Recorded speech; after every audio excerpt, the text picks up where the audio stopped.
Now, a couple of months ago, I made the bold claim that every musical theatre performer should have their own cabaret show. I gave you 12 reasons and I stand by them. So in this video, I'm going to show you how to write a cabaret show.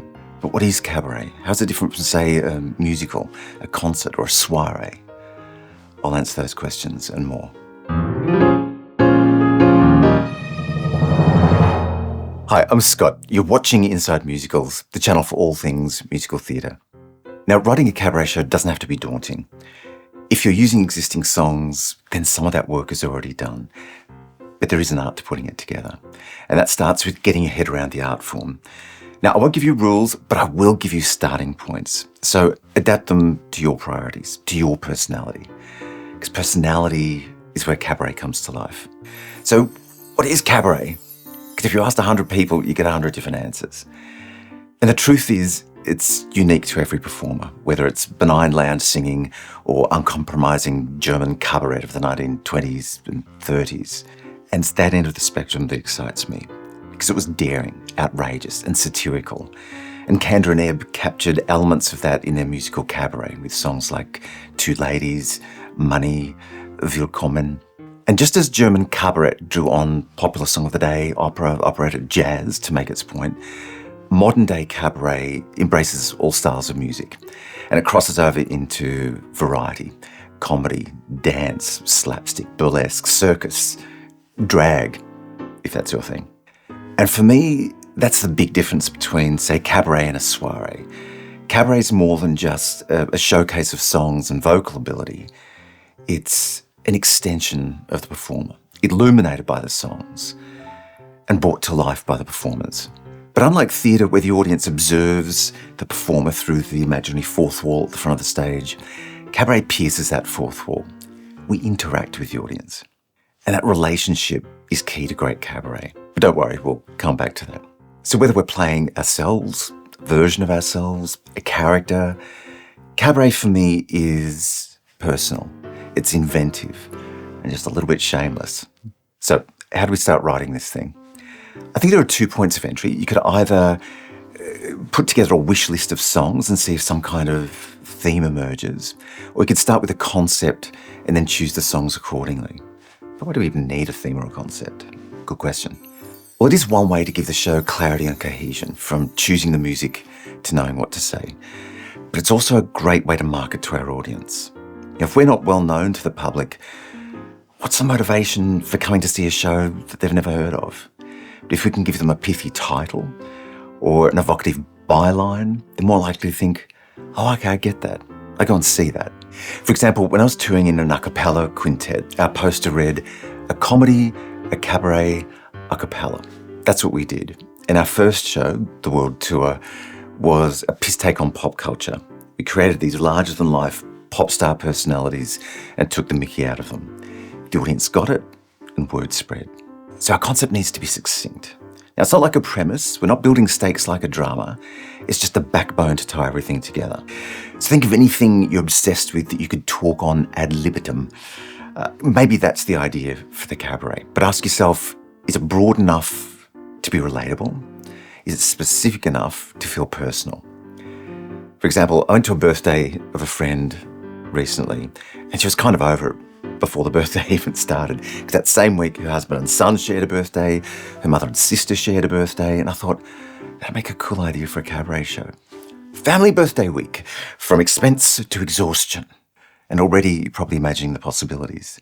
Now, it wasn't my experience, so I might not write that show.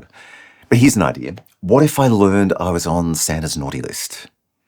And the show is me making my case for being nice. Santa's naughty list. Back in the good books. So many possibilities. Maybe the audience is my jury of owls. Maybe at some point I embrace being naughty and I try on bad for a bit. The point is, it's simple to understand. So even if we all started with the same concept, we'd come up with different shows. Now, before we even get to choosing songs, we have to ask, who's in this show? I mean, I know it sounds obvious, but is it just you? Are you accompanying yourself? Or is it you and a pianist? Because there's a dynamic in that might play out on stage. Are there other performers? Do you have other musicians, singers? And are those singers backup singers or are they co-equal leads? It all has an impact on the choice of material. Now, the advantage of doing it yourself is You get to call the shots. The advantage of others is you share the load. You have someone to bounce off on stage. But they also cost more, and they need to be available whenever you want to perform the show. So unless you have a committed cast, the ideal is really just you and a pianist. But I can accompany myself, I hear you say, which is great, and you should do that for a couple of songs. But an instrument can also be a barrier between you and the audience, and it can limit your physicality on stage. Now, I once saw Tim Minchin do a one-man show at a piano, which was brilliant. But I've also seen him do a show in front of an orchestra. And just having him step away from the piano from time to time made for a much more dynamic experience. The other advantage of having a pianist is they might also double as a musical director if you're not comfortable with adapting or arranging music. Okay, choosing songs. 3 priorities: entertaining, fit like a glove, and surprising. Entertaining. There are so many brilliant songs in the world. There is absolutely no reason to settle for meh. Every song should be wow. Now, that doesn't mean it's got to be in your face. It could be delicate wow. And the wow is in the execution. So pretend you're casting a variety show, up-tempo, ballads, novelty numbers, and venture outside of the world of musical theatre and the classic American songbook. Try something without a vocal. In my very first ever cabaret show, I did an expressive movement ribbon dance to the strains of Star Trek Next Generation, wearing a shiny black leotard with samba ruffles around the arms and legs. It was quite a sight. What a pity we don't have footage of that. Okay, fit like a glove. Is every song in the perfect key for your voice? Does it suit your personality, not someone else's? Does it make the most of your skill set? If not, drop it. Life is too short. Are you pulling out all your party tricks? Can you burp in tune? Fart in tune? Play a recorder out your butthole? Hey, I don't know. I'm not you. Then is it surprising? You know, everyone's heard the original artist, so unless you sing it better than they do, what else do you bring to the party? Not just vocally, but the context, the arrangement. And for reimagined arrangements, you can't go past postmodern jukebox. They reinterpret contemporary songs in the style of the 1930s, 40s, 50s, and do it brilliantly. Or check out Liza Minnelli singing Bye Bye Blackbird in her TV concert Liza with a Z. It's a 1920s song, reimagined as a hip 1970s Bob Fosse dance extravaganza. The point is, you don't have to sing songs the way they appeared in a musical or in the charts. The song's just an outline. It's up to you to colour it in. Now, to structure the show, the first decision is whether it's 1 or 2 acts. Some venues prefer 2 acts because they get to sell more drinks. Whereas if you're in a shared venue as part of, say, a festival, they might prefer 1 act so they can turn the shows around faster. Now, if it's a 1 act, 90 minutes is perfect. If it's 2, it could be 75, 50. It's not set in stone, but it's a balance between giving value for money and not overstaying your welcome. So here's one way to structure your show. Write down every song title and a title for every non-singing moment on a separate piece of paper so you can shuffle them around till you have a sequence that works. That'll be a trade-off between pacing and the story that you're telling. Now, if you don't have all the talky bits worked out, don't stress, we'll come back to that. So start with the bookends of each act. Open Act 1 with an attention-grabbing song that sets a tone for the evening, that settles the audience into their seats and reassures them that they're in good hands. And then go straight into the second song. No talking. The idea here is to make the audience want to hear from you.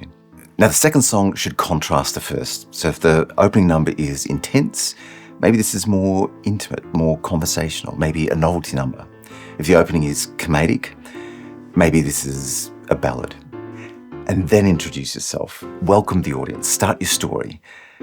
Because now they're ready for it. Now, the end of Act 1 should give the audience a reason to come back, whether it's because they're buzzing on a high or whether it's anticipating what's yet to come. And Act 2, whether you ease into it or start with a bang, should build to some kind of payoff for the audience, a reward for sticking through to the end. And if you have a clear enough concept, you'll know how you want to wrap it up.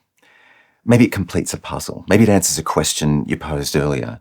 It could be the most extravagant moment of the show or the most heartfelt, but it should feel like a satisfying conclusion. And from there, work backwards. Think about how you're clustering ideas together. Create sequences out of your songs. Could be 3 or 4 sequences in the first act, maybe 2 or 3 in the second. Now, as much as I love to emphasize outrageousness in cabaret, it's important to have moments of rest, to refresh your audience with the sheer simplicity of a beautiful vocal. Of course, you could do both. You could sing, "As long as he needs me," to a chocolate bar, or your favourite sex doll. Again, I'm not you. What you do in the privacy of your own home is completely your business. And frankly, why you keep bringing it up is, it's just embarrassing. But the show doesn't end there.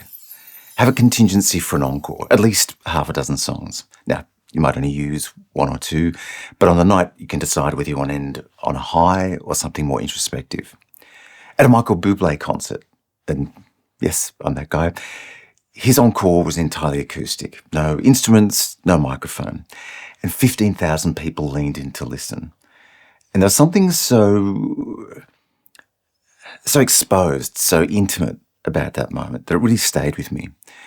So think about the lasting impression you want to make on your audience, and that'll be your encore. Now, I promise to help you with the talky bits, the bits in between. And if you already have a concept for the show, you already have a topic of conversation. Some talky bits set up a song, some exist in their own right. Not all songs need a setup, and not all talky bits need to be talky. They can be visual, dance, magic, mime.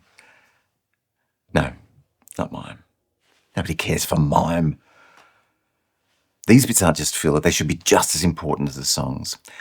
Watch stand-up comedians. Notice how they craft their stories, set up gags, and weave humour through tricky subjects. Because humour is essential for cabaret. It helps the audience let down their guard for tears, another important element. So here's an example of setting up a song for tears. I was accompanying a friend of mine for her cabaret show, and she told a story about her little Jack Russell Terrier, how one day he didn't come home. And days later, they discovered he'd gnawed through his own leg to escape a rabbit trap. He was okay. And a very long, happy, 3-legged life later came a time where he wasn't doing so well. And the day she finally decided to take him to the vet, he rallied, jumped in the car as if to say, "Okay, where are we off to?" And she sings, "Baby mine, don't you cry," from Dumbo.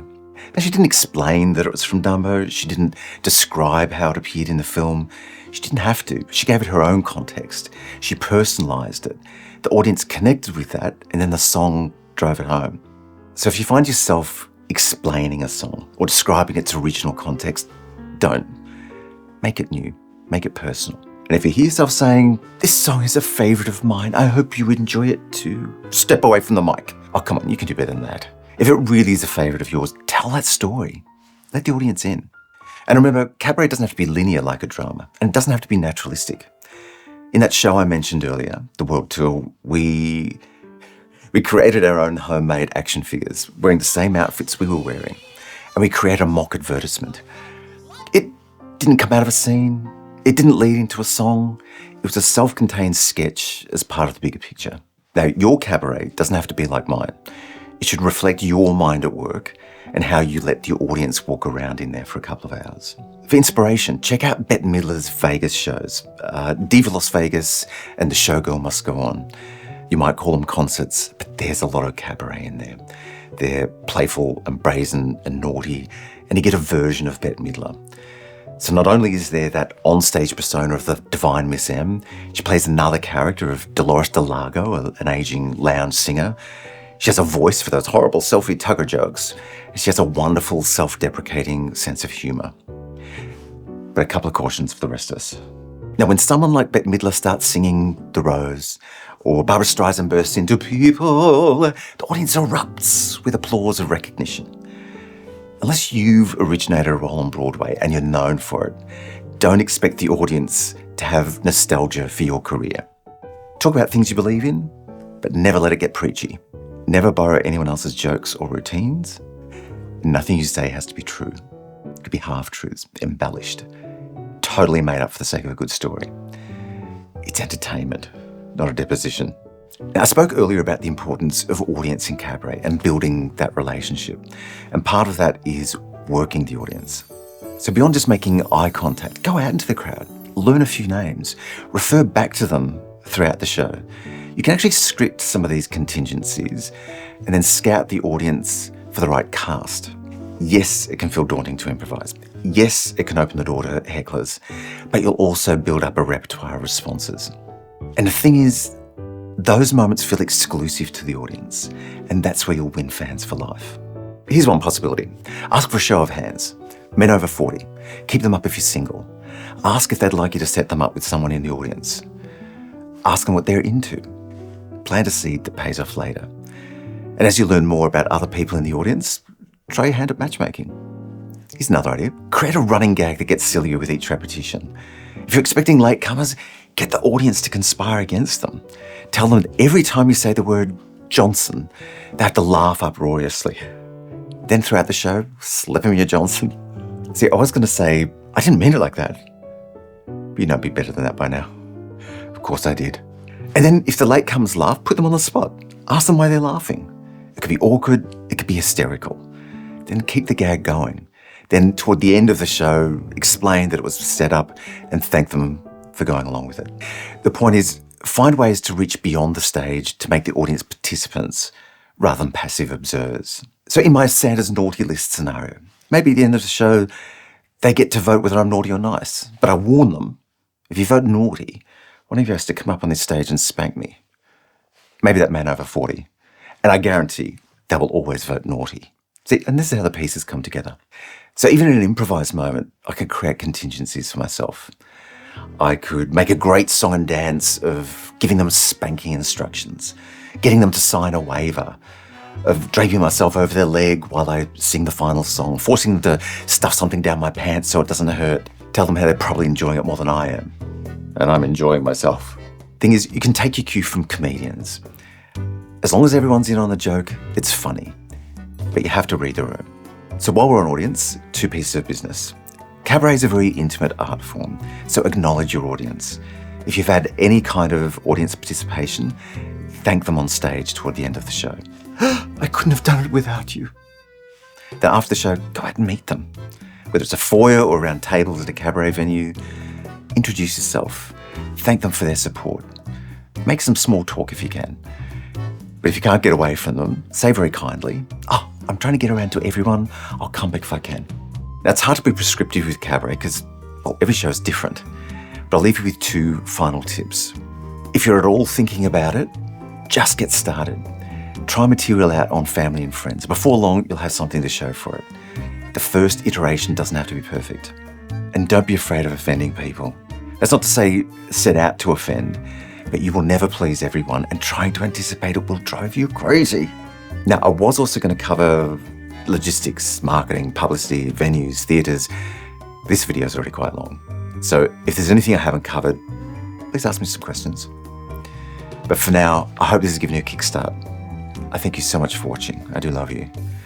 Now get out there. Be cabaret.